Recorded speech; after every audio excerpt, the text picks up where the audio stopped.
Your attention is your most valuable currency. If it wasn't, why do you think all of these organizations would be trying to hijack it from you? Today, I want to talk about how to activate your subconscious mind so you don't fall victim to this programming and you can become an active participant and a conscious creator of your own life. So I'm going to touch on this from a few different angles because we can look at attention and currency from something like advertisers who pay for your attention to try to get you to sell a product, or the shadow government, elite members of society, secret organizations that are utilizing your attention to program you to push their own agenda.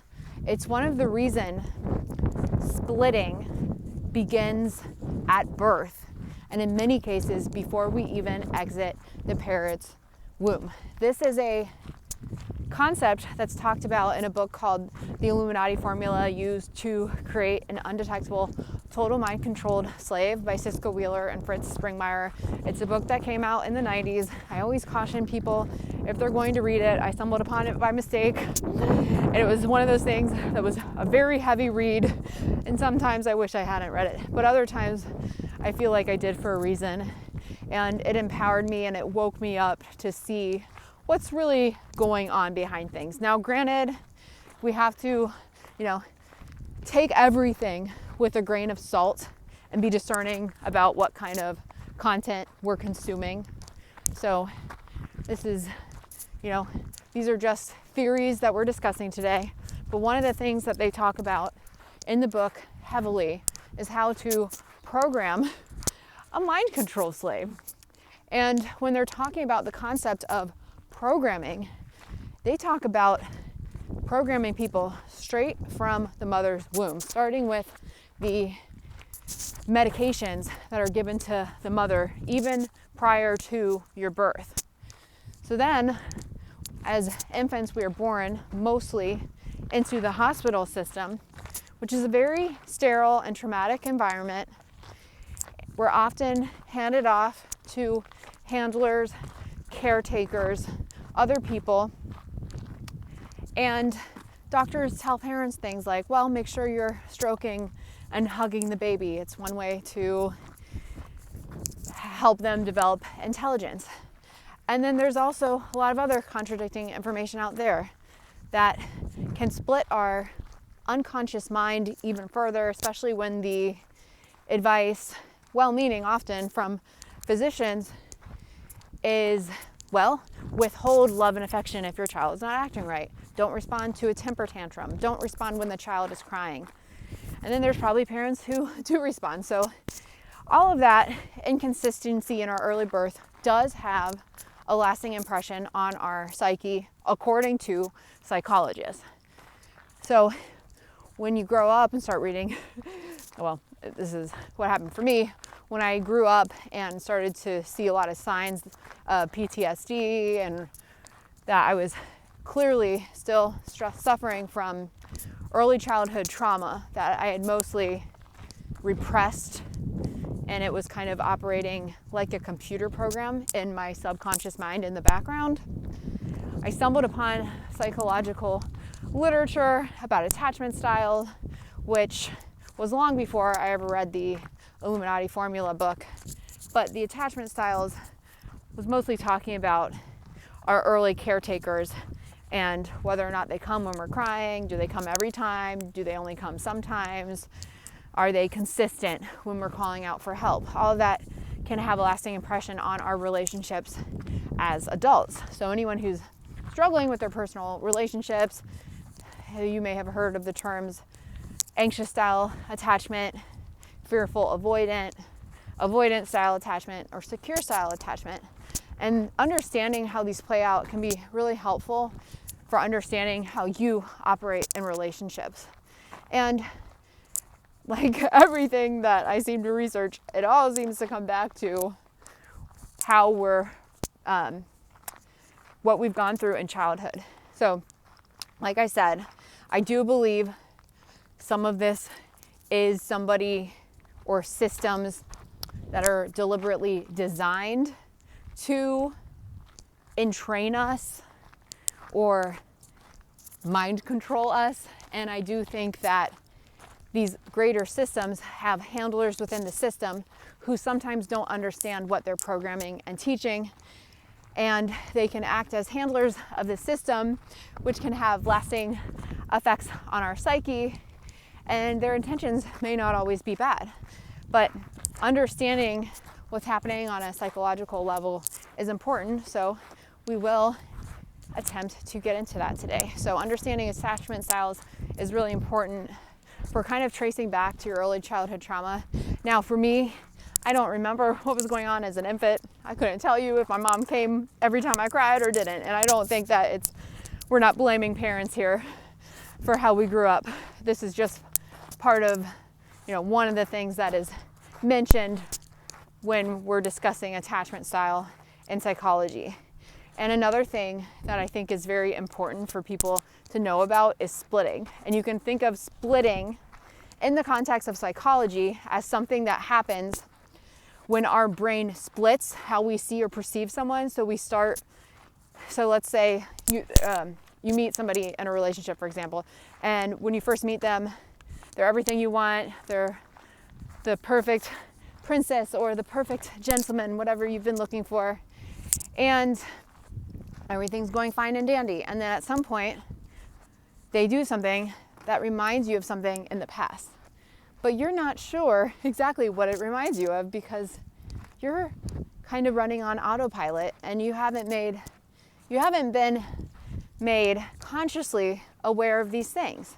So what tends to happen in this situation? Somebody activates a primal subconscious fear and you act according to that person who experienced the original trauma, and you continue to live out those behaviors in your present day relationship. So even if your current partner, friend, mentor, business mentor, parent isn't the one who initially caused that wound, we often treat them like they are.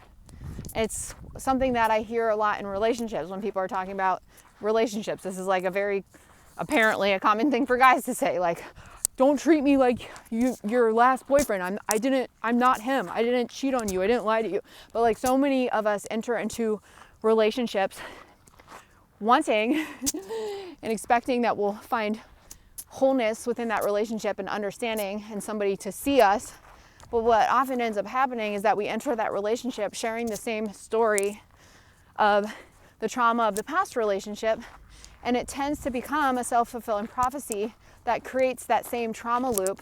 And now all of a sudden, because your subconscious pain cycle has been activated, now all of a sudden that person that you idolize, your perception of them splits into the opposite perception of them. So now, instead of somebody that was there to support and empower you, that you may have been in love with, now you see them as the person that's going to hurt you and harm you, the one that's using you, maybe even your handler or your abuser.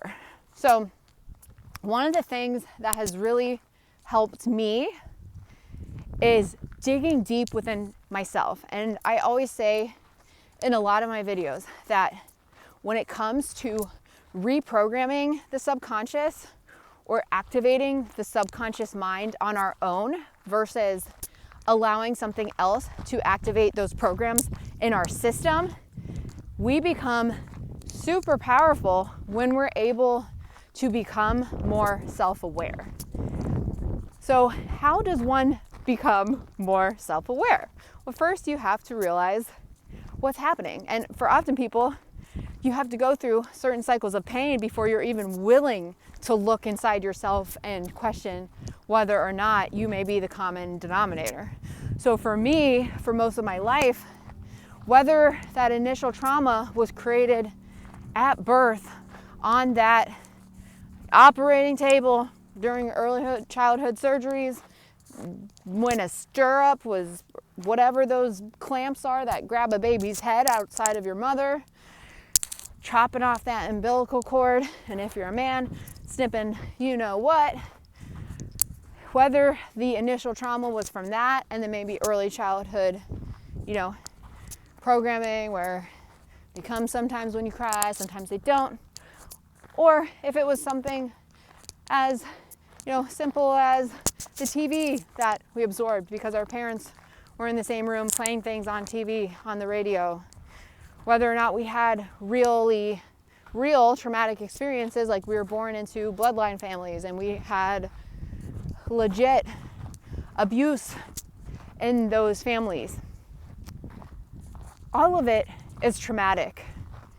Maybe to different extremes and different levels, but my point is, whether you have the big T, a big trauma, or what we consider a little trauma, they still create the same emotions. Maybe not to the extreme. Since I've never had certain scenarios, I can't with 100% certainty say that my sadness feels the same as yours. But I can tell you that stress, sadness, grief, depression feels the same to the body and can have the same impact on your life despite whatever that initial traumatic incident was. So I feel like it's very helpful to always go within, become aware of your habits in the present. And the first thing that kind of woke me up to this idea that maybe I've been under some kind of mind control conditioning and programming and that I wasn't a conscious creator in my own life was through the reflection of my relationships. So like I said, people don't come to heal because everything is going great. You're not really usually going to pick up a journal or a notepad or go to a yoga class or seek out breath work or meditation because you're happy. Usually people depend on these things and try them out when they're at a space, in the space that they're hurting. At least that's how it was for me. And for me, I'm not sure if I'm alone in this or not. I think I did talk about how our society through Disney programming and then just movies in general kind of programs us and primes us to find the one. I mean, if you think about music programming, like every single song is about love or breakups or whatever, like pining over somebody. So our culture is kind of primed through music and television and movies to find the one. So I think that's fairly common that a lot of us are looking to find that in another person. But like I said, if we are born in traumatic incidences, which probably most of us are because the hospital births and then probably this generation, like grown up behind a screen, I can't imagine what that's going to do to these future generations when they don't have that human connection that if you're born in the 90s or before, like we may be the last generation to actually know what it was like before we had electronic leashes and a cell phone in our hand 24/7.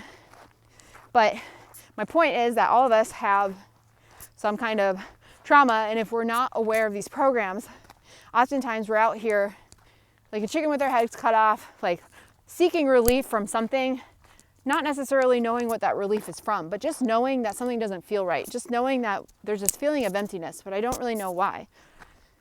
I have money, maybe the emptiness comes because I don't have money, but even when we have money and a job and outer security, we can still have a tendency to feel empty on the inside. For me, what I found out, that when I had that feeling of emptiness on the inside, it was because I was trying to fill it, almost like my heart was this black vortex. It was a black hole. I actually literally used to call it that because I used to do a lot of writing and poetry, and I'd always refer to myself as empty in my songs. So I was always trying to cure this underlying feeling of emptiness, and it often sounded like a really good idea to seek out a partner. I always thought that they would kind of like be the thing that would complete me and make that emptiness go away. But if it wasn't the partner, then it was also the drinks, the nicotine, the TV, the music, and now the social media, the AIM messenger back in the day, if you were early 2000s, or now these apps that are just, like I said, an electronic leash. So the common denominator with whatever your poison is, they're all stealing our attention. And the common denominator is that they're all keeping us from silence. And I often think back to a time when I was in high school, how different my life was back then. There was a period where my parents weren't home and I had quit my extracurricular activities. I think I was a senior in high school. And at that point, I can't remember, I don't think I had a job, or I had a job, a high school job, but only worked a couple days a week. But my point was that when I got home from school around 1:50 or 2 or whatever time we got home, I had a lot of silence. We didn't have the TV blaring. Back then, I'm not sure if I had music players besides my car. So I had a CD player in my car, but I'm not sure if I had a boombox or anything that I actually used. So I had a lot of silence. And what I would tend to do with that silence is use it to create. So I would often be fascinated with my own thoughts and start to write poetry. Eventually I became obsessed with poetry and probably have like literally dozens and dozens of notebooks just full of poetry, full of songs that I wrote. And I would also write music as well. So in the silence, I was inspired to create. And then sometime in 2012, maybe it was a little before that, that the smartphone came out. And now all of a sudden, these smartphones had apps where we could connect with people 24/7 immediately on social media. And then eventually they had algorithms where we wouldn't even have to seek anything out anymore. All we had to do was search for something, interact with something, like something, click on something. And all of a sudden our attention was monetized, and we were shown something else that we would like, that we would jive with. So our attention was stolen. And what I realized for me around that time was that as my attention has been hijacked by all of these social media algorithms and marketing campaigns, etc., somewhere along the lines I stopped creating. I know I'm creating now, making this video, and I'll get into that. But I stopped writing music, I stopped writing poetry, and I became a consumer instead of a creator. And I think that happens to a lot of people. And there was about a decade or so around that time where it was after I stopped writing poetry that I started to try to fill that void with things that were outside of me. So listening to music, going to concerts, talking and texting with people I was romantically interested in, food and emotional eating, happy hour with my friends, the occasional MJ when other people were doing it. Anything that I could consume that would momentarily make me feel better. And over time, like I said, I started to become more of a consumer rather than a creator. And because a lot of these things that I was consuming were kind of like a bottomless pit, because when you think about it, when we have that desire to keep consuming, it's like a dopamine rush that never gets satisfied. It always keeps reactivating. We're always going to keep reaching for that next thing. One drink isn't enough, and neither are 1,000, because you're always going to want more. So that's why in AA they say things like, what is the phrase? One drink is too many and 1,000 is never enough. Because the second you activate those dopamine receptors where your brain is starting to get fixed for that dopamine hit, you've lost the battle. You haven't lost it for good though, but it makes it a lot harder to not start craving the next hit. And advertisers, programmers, the shadow government, who knows, whatever you want to call them, these entities outside of us that are hijacking our attention, they use this to their benefit. Have you ever seen those videos that talk about what cell phone and app and email notifications actually do to your brain? Have you ever felt this inside of you and noticed that every time you get a notification, you feel this compulsive need to open your phone, get the quick dopamine hit to see who commented, who liked, who shared? and then you turn it off. You just got to clear it because it's red, and it's designed to be red for a reason, because red is passionate, red is dangerous. Red activates the root chakra, which is our survival instincts, where our fear sits. So when that is activated, it's doing something to our brain and our subconscious, putting us in a constant state of fight and flight. And then we wonder why so many people have anxiety, ADHD, depression, autism, Asperger's, narcissism, whatever you call it. I believe that the root of all these disorders is kind of centered in the same thing. We've lost touch with ourselves and our inner selves, and we focus our attention externally. So it manifests differently for different people because we're all unique individuals. But when it comes to these mental states of consciousness that manifest as mental illness, like I said, it all has the same root, where we're looking for something externally to fill us and validate us. So when I was in my late 20s, I started to realize that I was getting more depressed, I was getting more anxious. Side note that I did want to say, anxiety is a sign of intelligence, by the way. It means that if we had lived in the caveman times, and we did live in the caveman times, that you would be hypervigilant to the dangers around you. But what happens when we're hypervigilant to dangers all the time and we don't have outlets for that energy because we're sitting in a cubicle all day? We don't have sunlight where we live. We don't have nature trails nearby. We live in a concrete jungle. All that energy, anxiety, is going to be bouncing around in your body.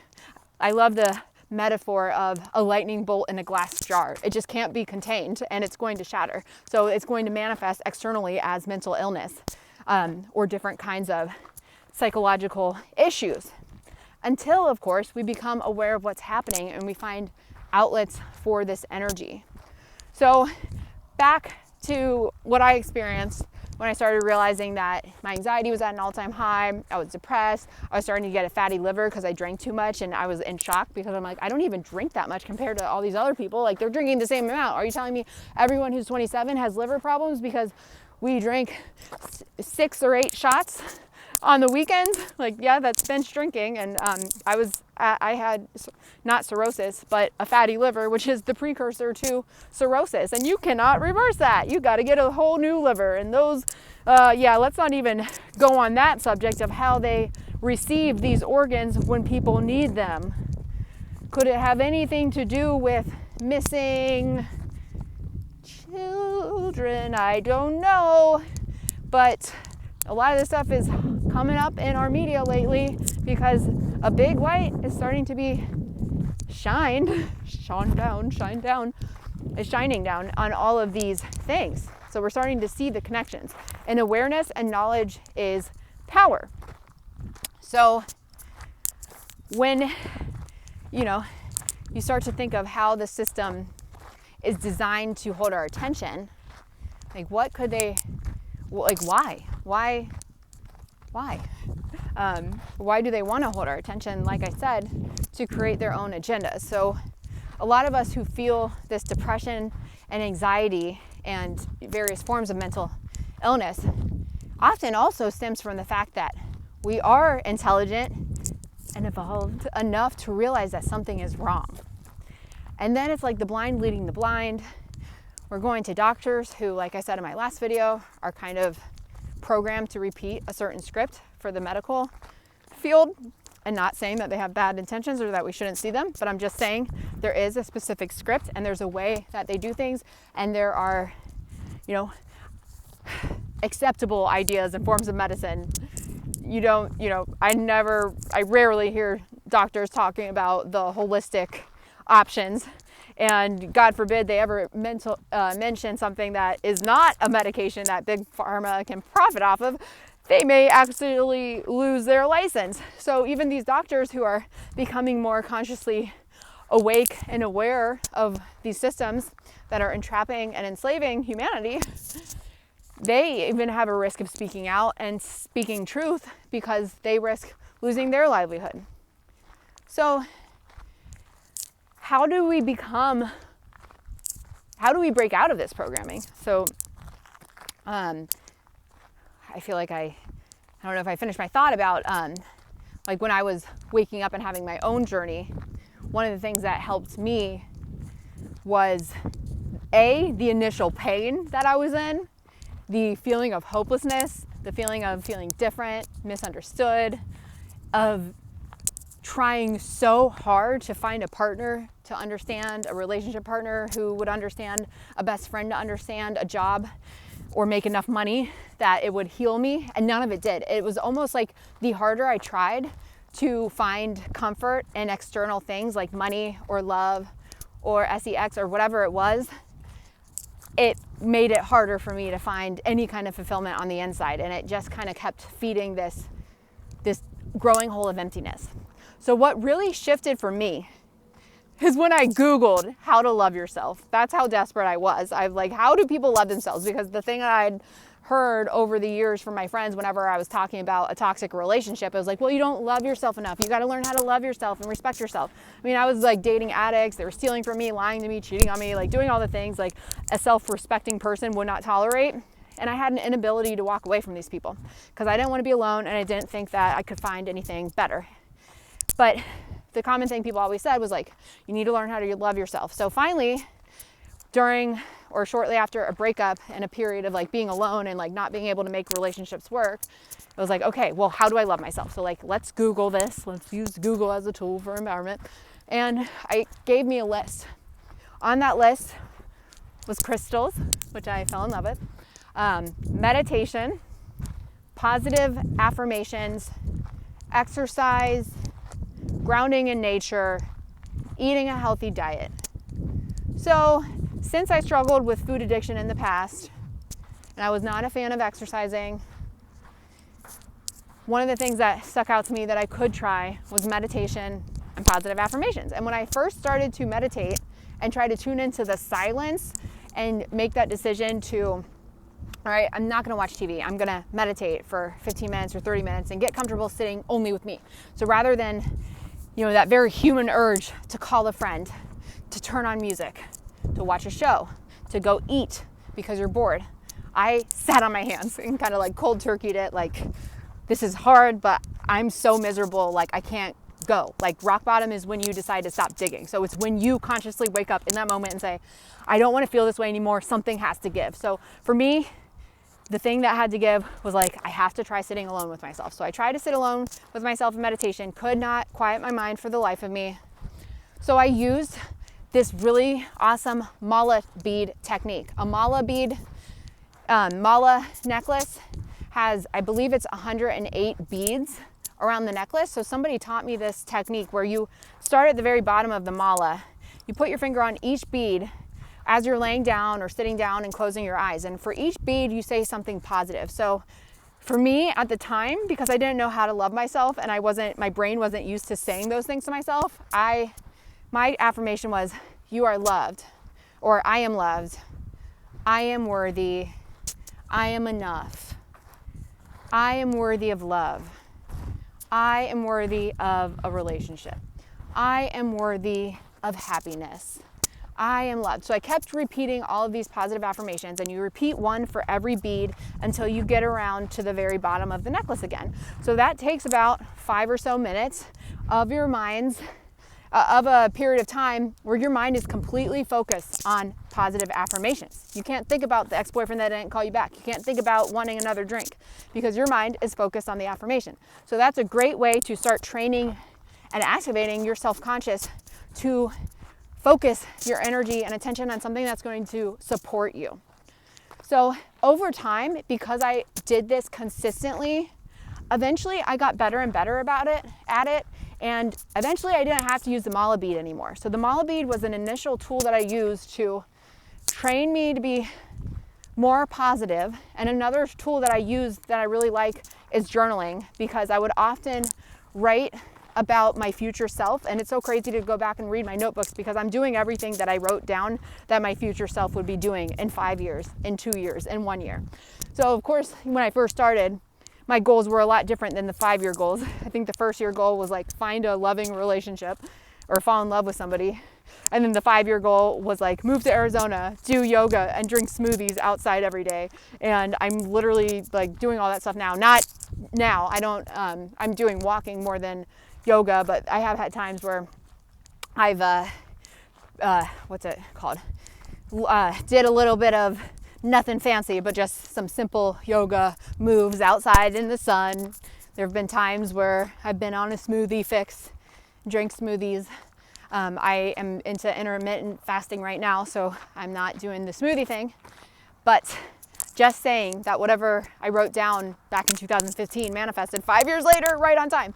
So my, second piece of advice or whatever for how to activate our subconscious is to write about it and to focus our energy through writing. So the other thing to keep in mind is if we are an artist, a musician, a screenwriter, if our focus, energy, and attention is on writing horror movies, relationship dramas, traumatic events, sad lyrics that we keep repeating over and over in a sad affirmation, like I used to do, for example. When I used to write music, I'd be like, you are so unloved. Actually, that wasn't a song that I wrote, but like I feel like a lot of my lyrics back when I was in a really low state were just sad. Like, and then if I felt better in the process of putting it on paper, but then when I would continuously repeat those songs, especially to a friggin' E minor or A minor chord, which is a sad chord, I would be feeling that emotion again and again as I continued to play those songs for people or for myself. So it affirmed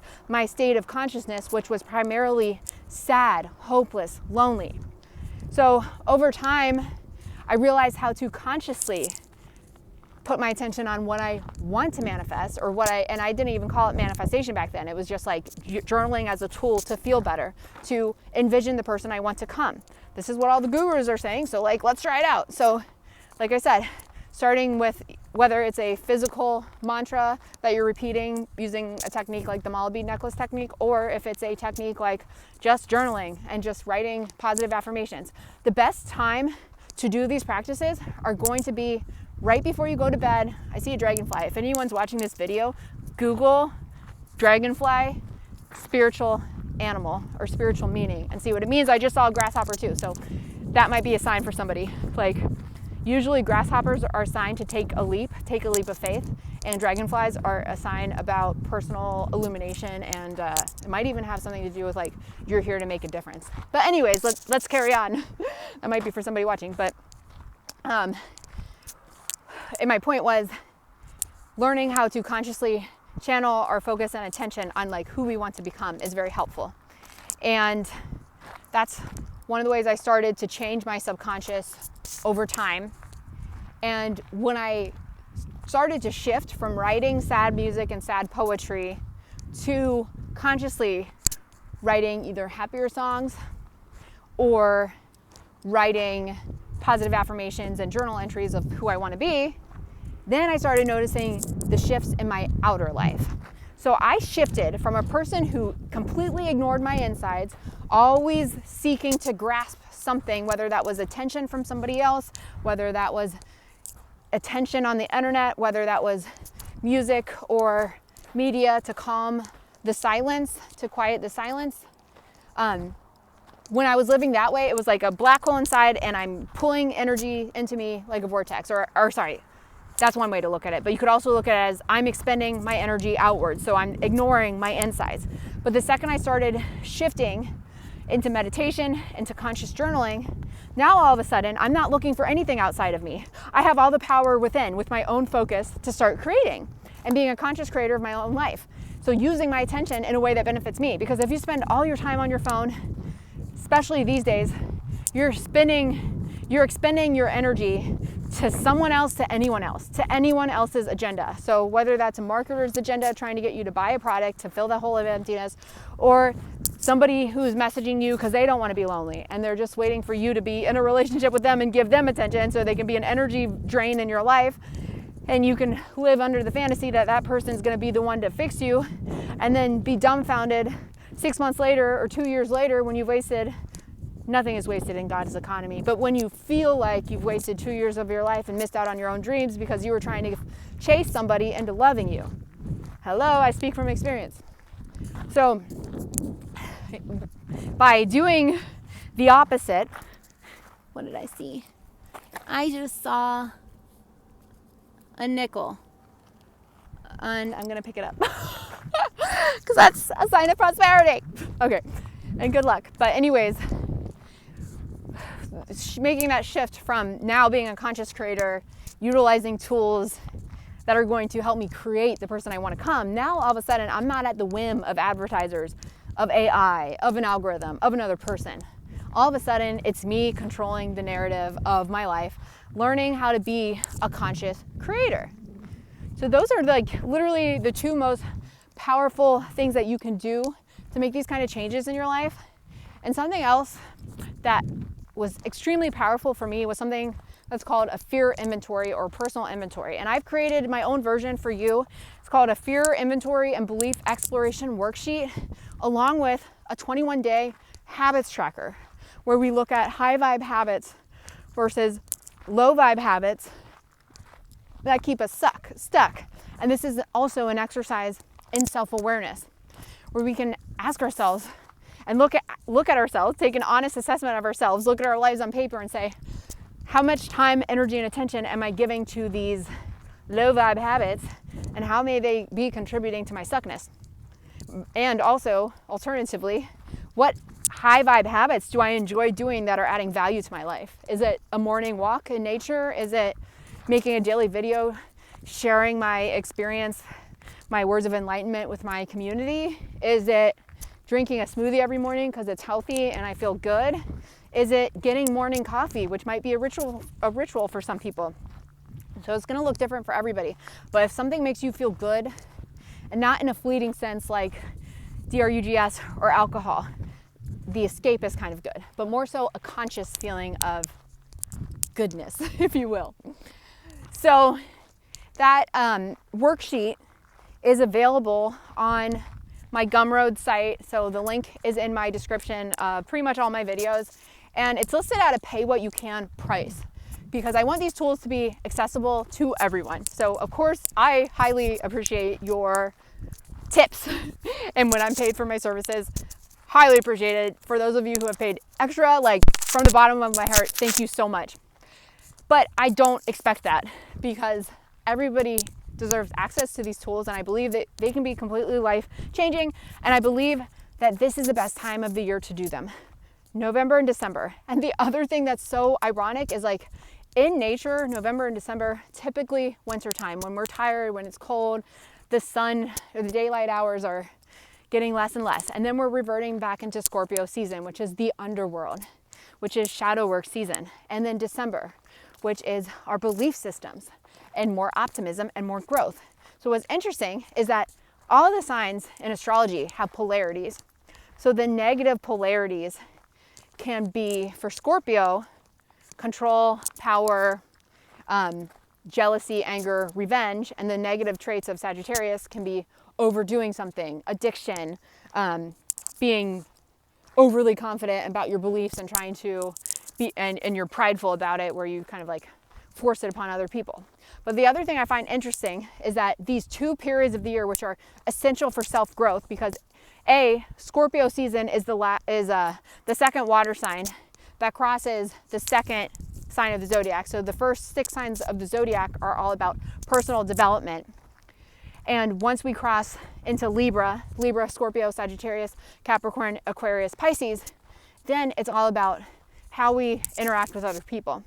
So Scorpio is a great opportunity for us to look at how our relationships, our shared resources have impacted us, to utilize the relationships in our life, allow them to be a teacher and a mirror for us. And often what happens for people is that relationships are usually the trigger, not always relationships, sometimes it's other stuff.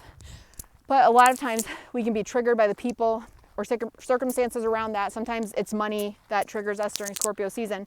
So we are made, it's brought to light what we need to work on, what we need to release. And Scorpio season gives us the opportunity to purge that, because it's a water sign. So we purge through water signs. But what it's doing is purging the vessel in preparation for the rewards of Sagittarius season, which is ruled by Jupiter, which is abundance, which is when we can, once we get those beliefs on paper and we can say, I don't think these serve me anymore. this is not who I want to be. If we go through the trials of HELL of Scorpio, then we get the blessings of Sagittarius, which is the 12th month of the year, which is odd that it's Christmas time, Satan, Santa, I don't know. Just, is that why that, I don't know. I'm sure there's other origins of why we celebrate Christmas when we do. But I'm just saying that is one of the things circulating on the internet, how Satan and Santa, and it could be a distraction. So my question is it, utilizing that time, utilizing the December energy, like siphoning your energy through the portal that is open during Sagittarius season. So during that time when you could be using this time for self-development, self-growth, journaling, are you using it to go buy presents for other people and show up at holiday gatherings with people that you don't even really want to spend time with half the time? Or you're feeling obligated to get a gift, or you're, shelling out all your resources to get them a present because they got you a present and you feel bad if you don't get them something. So that could also be a form of energy harvesting to make these times of the year when normally we would be naturally drawn to be a little more reclusive, perhaps, or naturally drawn to do the shadow work or the belief exploration. Instead, our energy is being harvested into these external events. And again, nothing against Christmas, or holidays can also be about spending time together. So I'm just looking at it from all angles. And I'm just saying all this to say Scorpio and Sagittarius are a great time to clear out your belief systems, take a personal inventory of where you're at now, what you want to manifest in your life. So I included those worksheets for you guys. So they are available in my description. And I also do one-on-one readings, which I do hype up in all my other videos. Astrology is extremely helpful for understanding our personal cycles. That's why I created a moon calendar for you guys too, which is also listed. It's November moon calendar. It shares with you the transit or the moon phase, the moon's ruler, the day of the week's ruler in astrology, because each day of the week is ruled by a different ruler in astrology. So for example, Monday is moon day, ruled by the moon, good day to do emotional tasks or share about emotional subjects. Tuesday is Mars day, so it's all about taking action. Wednesday is Mercury's day, so that's all about learning or sharing knowledge. Thursday is Jupiter, so it's a day for blessings, growth, expansion, travel. Friday is Venus, so it's a good day to get pretty, go dress up and go out and socialize with your friends. And can be a good day for money too. Saturday is Saturn day, so it's a time to get serious, get to business. And Sunday is Sunday, when the sun shines a light down on our consciousness, so it's a good day to really be conscious about how we want to spend that. So whether that's a self-care Sunday, or if that is sharing a video or something and sharing something that feels good to you, it might be a favorable time to share projects that get positive attention. So all of that is in my moon calendar for you, and you can plug in your personal details with the calendar. So then you start to interact with astrology in a meaningful and personal way, and you see how these cycles run your life. So it helps you activate your subconscious even more through using tools like this, because I think the main gist of what I'm trying to say in this video is that in order to be a conscious creator, you have to consciously reclaim your attention. And the main tools I tell everyone, if you can't do anything or afford to hire a coach or anything, start with meditation, start with journaling. They're both free, and the growth that you'll experience from it happens slowly over time, but starts to build on itself exponentially. So I hope this video was helpful and that you learned a lot. And please let me know in the comments if you have any other subjects you'd like me to cover on this channel. So thanks for watching. I will see you guys in the next video.